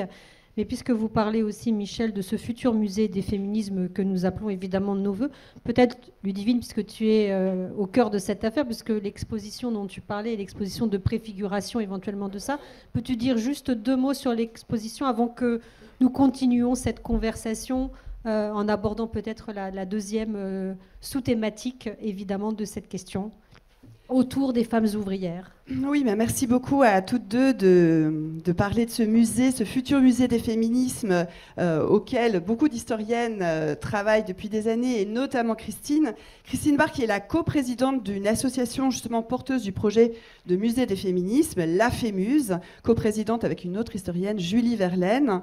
Et donc nous avons inauguré à Angers jeudi dernier une exposition que vous pouvez voir jusqu'au 22 juin, dont je suis la commissaire scientifique, qui s'appelle « Les femmes sont dans la rue, révolte, subversion, émancipation », pour laquelle nous avons récolté quelques 300 œuvres, pièces, documents, sources, archives originaux, qui retrace l'histoire des mobilisations de femmes dans la rue, la prise de l'espace public depuis la Révolution française, avec des œuvres d'artistes, avec des lithographies, avec des sources de toutes sortes, avec aussi des œuvres très contemporaines, des street artistes, des colleuses notamment, contre les violences faites aux femmes et les féminicides. Et à l'occasion de la préparation de cette exposition, la FEMUSE a aussi organisé ce qu'elle a nommé une collecte féministe, qui a rassemblé quelques 100 objets, un peu plus de 100 objets de type banderoles, tracts, voilà, manifestes, t-shirts, badges, etc., qui rendent encore davantage compte de justement cette vie, cette créativité, cette inventivité des mobilisations de femmes et de féministes. Et cette exposition est justement conçue comme centrée sur les féminismes, mais également sur les luttes de femmes de manière plus générale. Et elle évoque aussi, dans une certaine mesure, la deuxième thématique que nous voulions aborder sur tes conseils, Christelle, c'est-à-dire celle de l'affranchissement. Et Michel, vous avez bien évidemment travaillé sur ce moment qui court de 1848 à la Commune de Paris. Et je voulais évoquer André Léo, notamment parce que André Léo, très impliqué dans ce mouvement populaire et ce mouvement ouvrier extraordinaire qu'a été la Commune de Paris, et qui écrivait dans la sociale que précisément on ne pouvait pas faire la révolution sans les femmes. Hein. Croit-on pouvoir faire la révolution sans les femmes? Voilà, c'est juste impossible à ses yeux. Et donc, comment la mener en termes d'affranchissement, en termes d'émancipation et de liberté? Ces femmes sous la Commune de Paris, et en particulier les femmes ouvrières, se sont énormément mobilisées. D'ailleurs, il y a eu des manifestations spécifiquement, singulièrement de femmes, notamment en avril 1871. Et André Léo, avec d'autres femmes, et notamment des femmes du peuple, des femmes ouvrières, insistait justement sur cette place des femmes, comme vous le voyez, y compris sur les barricades. La place des femmes dans les luttes pour l'affranchissement, pour le droit à une véritable égalité, pour la justice sociale, c'est aussi sur les barricades qu'elle se trouve. Elle évoquait une lutte du passé contre l'avenir, et c'est ce qui lui a valu d'ailleurs la prison, notamment à Sainte-Pélagie. Et ce qui m'a frappé d'ailleurs dans les archives, en travaillant sur toutes ces femmes, et en l'occurrence je vais dire un mot sur André Léo, c'est que les archives de police, les archives des préfets, et je te rejoins parfaitement bien sûr Fanny sur ce point, évidemment ce n'est pas du tout suffisant et on va croiser sans cesse les sources dans cet après-midi, eh bien ces archives de police ne peuvent pas s'empêcher de parler d'André Léo comme un homme de lettres, hein, vous le voyez là, André Léo, homme de lettres, voilà. Et ce qui est aussi frappant, ce sont ces femmes, ces féministes, notamment ouvrières, autour de Marthe Bray, qui, après la Première Guerre mondiale, se sont mobilisées. Alors, on pourrait citer bon nombre de féministes pour l'émancipation, la véritable égalité, la véritable citoyenneté. Moi, ce qui m'a frappé dans cette croisade de femmes, dans les années 1920, donc autour de 1924-1925, c'est qu'elles ont le souci d'aller expliquer partout, et notamment à des femmes ouvrières, à des femmes paysannes, la nécessité de se battre pour une véritable citoyenneté pleine et entière et pour une égalité véritable. Et donc, elles vont coller d'ailleurs des affiches. Alors là, vous les avez vues avec justement des femmes en coiffe de Bretagne, voilà, dans différents lieux, et elles vont coller ces affiches pour se moquer et fustiger d'ailleurs aussi le code civil, le code napoléonien, un code qu'elle considère comme cacochime, et surtout, elle disait, hein, le code écrase les femmes, puisque vous vous souvenez sans doute que le code napoléonien, le code civil, exigeait des femmes une véritable infériorité, une sorte de minorité juridique et une dépendance totale à l'égard de leur mari, qui, elle leur devait d'ailleurs à ses maris obéissance. Donc on voit une espèce de grognard napoléonien qu'elle colle partout pour fustiger ce code dont elles veulent l'abrogation. Et alors, je voulais faire la transition avec ce que va nous expliquer Fanny, parce que dans la préface que Michel vous consacrez à l'ouvrage, un très bel ouvrage de Fanny sur Joséphine Pencalette, vous dites, au vrai, elle s'est quasiment évaporée. Après justement cette séquence, cet épisode de 1925, et peut-être que voilà, tu pourras aussi en parler dans un instant. J'ai été frappée que ça soit presque le cas également d'Augustine Variot. Parmi toutes ces femmes notamment des ouvrières communistes qui ont été élues en 1925 de manière illégale et parfaitement temporaire. Donc la voilà, Augustine Variot. À ma connaissance, mais tu me démentiras peut-être, c'est une des seules photographies qu'on connaisse d'elle. Hein, voilà, hein, à Malakoff, elle a été élue à Malakoff. Et tu y étais ce matin, d'ailleurs. Ça, c'est vraiment une coïncidence. Enfin, pas tant que ça. Mais justement, cette photographie, elle est presque fantomatique, un peu spectrale, et c'est un peu le cas aussi de ces femmes qui s'évaporent dans la mémoire et dans l'histoire si on ne la fait pas, cette histoire. Effectivement, elle s'est quasiment évaporée, comme les 9 autres se sont quasiment évaporées, parce qu'il était impensable que des femmes puissent être élues sans en avoir le droit. Et pourtant, elles sont 10 en France en 1925, toutes dans des municipalités communistes. Augustine Variot, j'étais ce matin effectivement aux archives de Malakoff et l'archiviste m'a confirmé qu'ils n'avaient pas d'autres photographies en leur possession d'elle. C'est intéressant parce que Augustine Variot, on la trouve déjà dans les rapports de police pendant la Première Guerre mondiale parce qu'elle est fichée, parce qu'elle fait partie des cercles de femmes socialistes et pacifistes pendant la Première Guerre mondiale. Elle fait partie de la Ligue des droits de l'homme aussi. Et donc voilà, il y a une surveillance dont elle fait l'objet. Et ces archives de la répression, elles nous donnent des petits morceaux, des bribes. Voilà, cette trace d'un engagement improbable qui a fait que même les documents officiels de la République, comme le Conseil d'État, n'avaient pas imaginé que ces documents pourraient être écrits au féminin. Et donc, ces 10 femmes qui ont été élues et ensuite annulées, eh bien, les procédures d'annulation devant le Conseil d'État sont pleines de ratures. Parce que tout avait été prévu pour des requêtes introduites par monsieur il. Et donc, tout est barré. Moi, quand j'ai ouvert ces cartons, j'ai cru au début que c'était des brouillons. Pour des archives de décision d'arrêt du Conseil d'État, j'attendais quelque chose de remarquable, de propre, qui en impose. Et en fait, non, c'est complètement raturé parce qu'on n'avait pas prévu que les femmes pourraient être là. Et effectivement, elles ont fait une effraction électorale, comme Augustine Variot. Et cette effraction électorale, elle leur a été très coûteuse pour la plupart d'entre elles, puisque, que ce soit dans l'histoire de leur propre parti politique, mais aussi dans l'histoire des femmes, pendant longtemps, elles ont été complètement oubliées, alors que, comme Joséphine Pencalet, en sa qualité d'ouvrière d'usine, figure ici sur la liste emmenée par le maire communiste qui est candidat à sa réélection. Et sa position sur la liste est intéressante. Elle est 4e. Alors vous allez me dire, oui, 4e, elle est en bas du podium, alors, si on le voit comme ça. Non. Le maire, et puis ses 2 adjoints sortants qui sont candidats à leur réélection. Et puis ensuite, c'est elle. Et suivent, par ordre alphabétique, tous les autres hommes. Certains sont conseillers sortants, d'autres non. D'ailleurs, certains auront des carrières politiques d'envergure, comme Charles Tillon, qui avait à l'époque 27 ans, qui sera fondateur du mouvement de résistance des FTP, par exemple, et ministre de l'aviation en 1946, maire d'Aubervilliers, enfin, une figure de l'histoire communiste, avec un certain nombre de dissidences aussi à l'égard de la ligne orthodoxe du parti. Donc qui est présent. Et elle est là parce qu'elle est ouvrière d'usine, parce qu'elle a participé à la grève que j'évoquais tout à l'heure.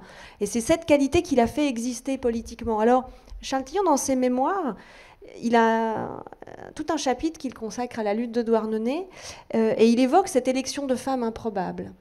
Et il dit, je le cite de mémoire, « Le plus difficile n'allait pas être de faire élire une femme » à Douarnenez, avec le contexte de la grève victorieuse quelques semaines auparavant. Il écrit « Le plus difficile allait être de trouver une citoyenne qui consentit à jouer les suffragettes comme en Angleterre. » Il ajoute « Pas un seul ménage n'accepta ce sacrifice. Seule une avenante veuve, Joséphine Pencalet, qui, comme Lucie Beau, est veuve avec 2 enfants, donc seule une avenante veuve, Joséphine Pencalet, se dévoua. Elle avait souvent tenu le drapeau rouge dans la rue. Les photos ne montrent pas la couleur de l'époque, mais le drapeau est effectivement rouge. Elle sut rembarrer les blagueurs et se moquer des menaces du préfet, et ce qui fait que cette sardinière, Joséphine Pencalet, est donc déclarée élue, comme l'annonce l'Humanité, comme Marthe Tesson à Bobigny, ou Marie Chex, où j'étais hier à Saint-Denis, et la municipalité a décidé en 2022, si je ne dis pas de bêtises, de rebaptiser la salle du conseil municipal, salle Marie Chex, du nom de cette première femme qui a pourtant fini sa vie dans l'anonymat le plus complet, enterrée dans la fosse commune du cimetière de Saint-Denis. Donc elles se sont évaporées tout en ayant été à un moment mises dans la lumière. Et d'avoir été élue à une époque où les femmes n'en avaient pas le droit, ça aurait pu nourrir justement cette mémoire un peu d'héroïne. C'est plutôt le contraire qui leur est arrivé, et d'avoir été renvoyées à l'anonymat parce qu'elles étaient rentrées, je pense, par effraction dans un espace dans lequel elles n'étaient finalement pas les bienvenues. Une remarque au passage, il existe c'est pas connu de vous certainement ça, un dictionnaire biographique du mouvement ouvrier français. Hein. Ce dictionnaire biographique a été fondé par Jean Maitron, M-A-I-T-R-O-N, hein, dont je parlais tout à l'heure. Et il compte aujourd'hui pas loin d'une 60aine de volumes. Hein, avec, alors, l'idée première, c'était, il faut garder les noms des ouvriers, même quand ils ont une trace fugace. Par exemple, une grève, un meneur de grève, on va garder avec même cette mention. Et puis, il n'avait pas, enfin, les formidables organisateurs de ce dictionnaire n'avaient pas vraiment pensé aux femmes. Hein. Et puis un jour, si, ils se sont dit, mais il faut faire attention aux femmes. Et du coup, mais c'est compliqué de faire attention aux femmes. Parce que, parce que les femmes n'apparaissent pas pour deux raisons. D'abord parce qu'elles sont moins présentes dans l'espace public. La première chose, c'est ça. Hein. C'est, bon. Et deuxièmement, en effet, parce qu'on les consigne moins. Donc il y a comme deux niveaux d'invisibilité. Mais à partir du moment où il a été décidé d'y faire particulièrement attention, oui, alors là, il y en a eu qui ont été incorporés dans le dictionnaire. Et il y a eu une étude, on fait des études sur tout, et sur celle-là est très bien, justement là-dessus. Hein. Il y a quelqu'un qui a fait un article, plus que ça même, les femmes dans le dictionnaire Maitron. Voilà. Jusqu'à une certaine époque, évidemment, assez proche. Et ça représente à peu près 20%. Voilà. C'est assez intéressant, et comme préoccupation, et comme résultat. Alors, si vous voulez bien, pour qu'on garde un tout petit moment de pause quand même, et qu'il puisse y avoir discussion. Donc cette troisième thématique, évidemment tout à fait essentielle, on en avait beaucoup discuté avec Michel lorsqu'on avait préparé cette journée, c'est-à-dire les femmes dans les femmes intimes d'une certaine manière, les ouvrières intimes entre le public et le privé, parce que nous le savons évidemment, c'est un grand slogan féministe, le public, l'intime est politique, donc est aussi public. Donc si vous voulez bien nous faire partager vos réflexions sur cette troisième sous-thématique. On va essayer d'être concise.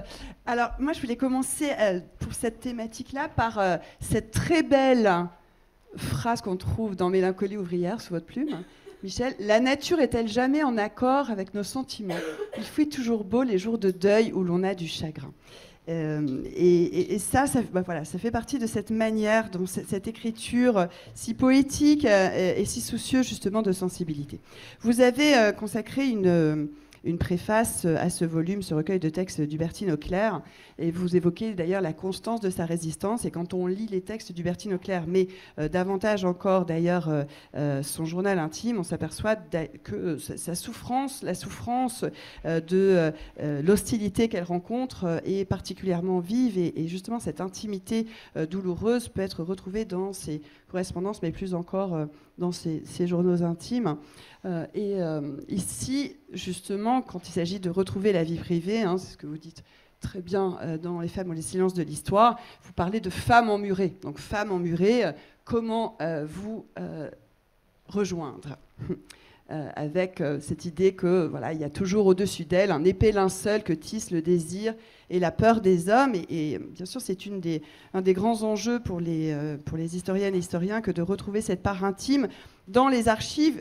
À l'instant, Fanny parlait d'effraction. C'est vrai que cette part intime, cette part de soi, cette part des sentiments, des valeurs, fait effraction.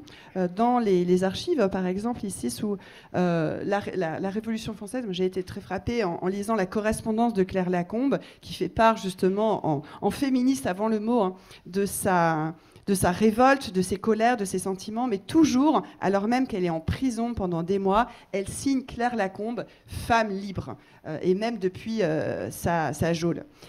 On pourrait citer aussi les Saint-Simoniennes, souvent ouvrières d'ailleurs, hein, comme c'est le cas de Suzanne Voilquin.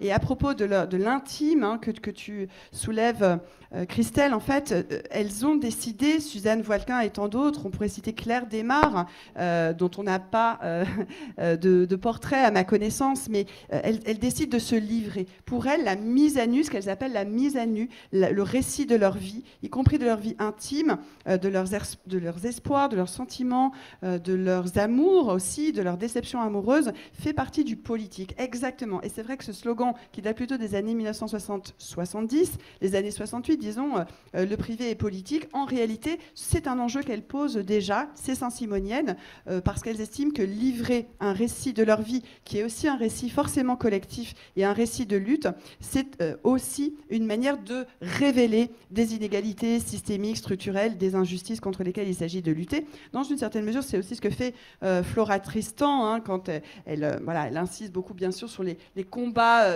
féministes, et on a pu en découvrir un extrait tout à l'heure, cette manière de s'adresser, y compris à ses camarades de lutte, à ses frères de lutte, à ses frères prolétaires, en disant que, précisément, jamais l'émancipation ne sera complète et intégrale si les femmes n'y prennent pas toute leur part. Mais là aussi, hein, du côté de Flora Tristan, dans ses tribulations, dans ses récits, même dans son roman, en fait, elle est très soucieuse de faire effraction, justement, dans cette articulation entre l'intime et le politique. Et elle va, ça m'a aussi beaucoup frappée en la lisant, elle va jusqu'à publier l'intégralité de ses contes. Donc là, c'est ce qui est privé, mais qui bascule dans le public, parce qu'elle est soucieuse aussi de montrer que la plupart de tout ce qui est tourné du côté de la solidarité ouvrière, de l'union ouvrière, du palais de l'union ouvrière, une espèce de sécurité sociale avant la lettre qu'elle imagine pour le monde populaire et ouvrier, eh bien, tout est consacré justement à cette lutte. Mais il y a aussi donc Flora Tristan, oui, on la connaît, Suzanne Voilquin un peu, Claire Desmarres un peu, mais il y a aussi ces femmes qui ne sont, encore une fois, qui ne reposent que dans les archives. Alors, ces femmes de la Commune, par exemple, dont on trouve les traces, les photographies, justement, en général, sous l'angle de la répression judiciaire et policière, des conseils de guerre. Je vous en montre certaines. Et certaines qui, par exemple, s'affirment dans une identité fière. Par exemple, ici, Pélagée d'Aubin qui dit « Je suis communeuse, moi ». Et en fait, elle va raconter justement cette vie pour l'émancipation ouvrière, cette vie d'un projet de travail pour les femmes, hein, d'une émancipation complète comme on peut le voir ici. Donc, elles s'organisent, elles font des chambres syndicales pour les femmes selon les métiers, les culottières, les doreuses, les frangeuses de châle, etc. Ces femmes... Nathalie Lemel, Elisabeth Dimitriev, eh bien, on retrouve une part de leur intimité, là aussi, non seulement dans leur correspondance, mais dans les rapports de police qui viennent tracer justement leur portrait, et en général à charge. Alors, il faut qu'on trouve des contrepoints, justement. Par exemple, une archive qui permet, grâce à un rapport de préfet de police, à propos de Nathalie Lemel, cette ouvrière relieuse de livres, autodidacte et révolutionnaire par excellence, sur la Commune de Paris, qui organise l'association L'Union des femmes. Eh bien, on raconte d'elle qu'elle s'est fâchée avec son mari et s'est séparée de son mari parce qu'aux yeux de ce mari, supposément, elle serait beaucoup trop révoltée, beaucoup trop rebelle, beaucoup trop révolutionnaire, etc. Et donc, ce qui est intéressant, c'est de trouver les contrepoints. Et ces contrepoints, justement, on les voit notamment dans les correspondances. Mais je voudrais citer, au-delà de ces femmes, dans ces rapports, des femmes encore beaucoup moins connues que Nathalie Lemel, ici, notamment Léontine Suétens. Et ce qui est bouleversant, c'est que justement, cet intime, ce privé, on le trouve précisément dans les rapports des conseils de guerre. Et parfois, ça leur vaut la peine capitale. Ça leur vaut une condamnation à mort, parce que souvent, l'une des formules rituelles, lorsqu'on raconte ses vies privées en expliquant que les renseignements sur elles ne sont pas favorables, ça mène justement à une condamnation, comme on le voit ici, de manière assez bouleversante dans le cas de Léontine Suétens.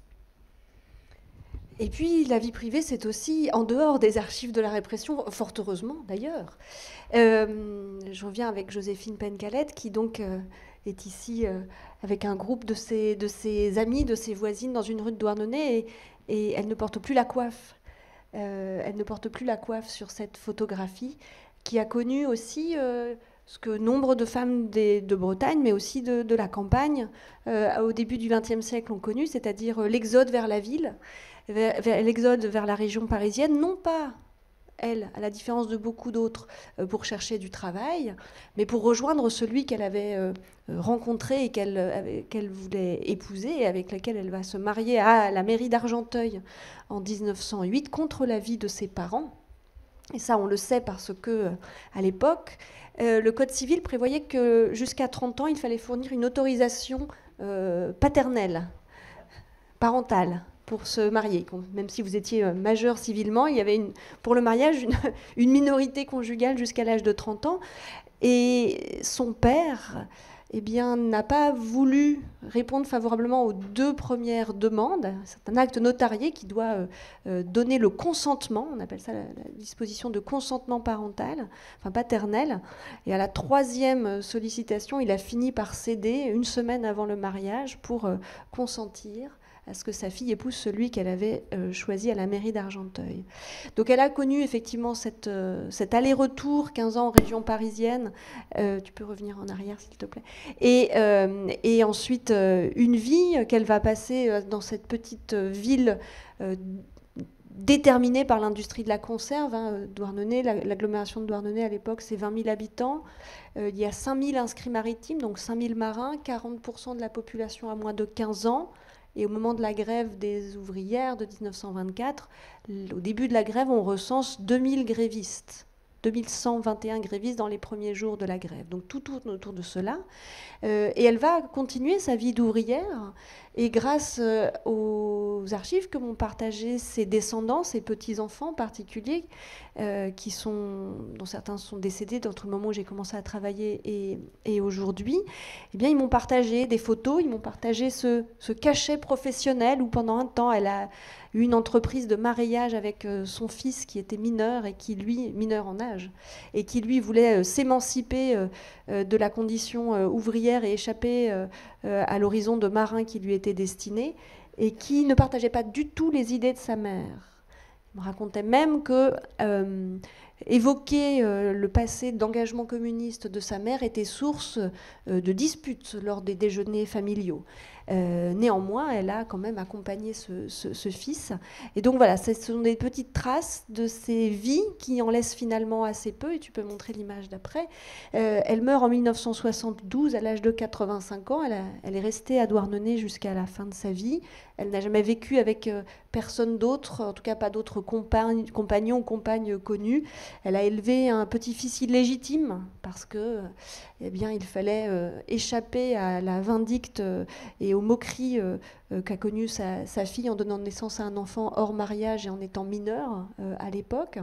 Donc voilà, c'est une fille respectable, pour reprendre une autre catégorie des sciences sociales et des études sur le genre, une femme respectable qui, grâce à la mémoire familiale, n'a pas complètement disparu, et grâce aussi au travail qu'ont mené des historiens locaux pour que, même s'il n'y a pas de nom sur sa tombe, en tout cas son nom ne figure pas sur le caveau familial, sa mémoire ne soit pas complètement effacée. Et cette vie, elle éclaire plus largement la condition de toutes les autres ouvrières. Et la volonté de la faire émerger, et je vais m'arrêter là-dessus bien sûr, c'est cette mise en avant mémorielle. Elle intervient, tu peux montrer je pense l'image d'après, à un moment où les usines ferment aussi les unes après les autres, où ces ouvrières meurent et où ces usines sont fermées, soit laissées à l'abandon, soit rasées pour devenir des parkings, des immeubles. Et il y a toujours une mémoire collective autour des ouvrières en lutte, les femmes dans la rue, comme tu le disais, Ludivine, qui va perdurer.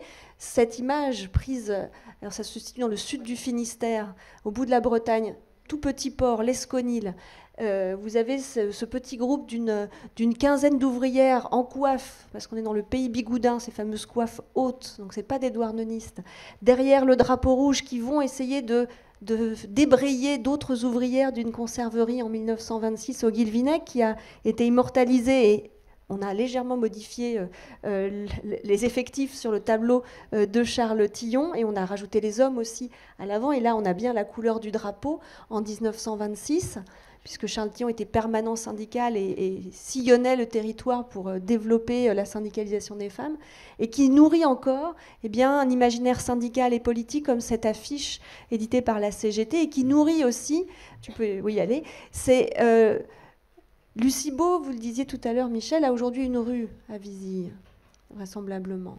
Augustine Variot a une petite rue à Malakoff, j'évoquais tout à l'heure, ou Marie Schex, la salle du conseil municipal à Saint-Denis. Et Joséphine Pencalette, elle, a eu beaucoup plus, pas beaucoup, mais finalement beaucoup plus que les autres, et au-delà de sa ville d'élection, à Douarnenez, un amphithéâtre, des rues, des avenues à Nantes, à Brest, à Rennes, et puis aussi dans des plus petits villages, et même à la fête de l'humanité en 2015. Et cette fois-ci, c'est en sa qualité d'ouvrière gréviste qu'elle est mise à l'honneur, et pas du tout en sa qualité de première femme élue en France. Cette photo avait fait bondir son petit-fils quand je lui avais envoyé, en me disant... Jusqu'à la fin de sa vie, elle s'est tenue à l'écart du monde politique. Elle n'a plus eu d'autres engagements, alors qu'elle avait eu un engagement au Parti communiste et à son syndicat, à la CGTU. Et elle a été expulsée, en quelque sorte, ramenée à sa condition de femme de l'espace politique.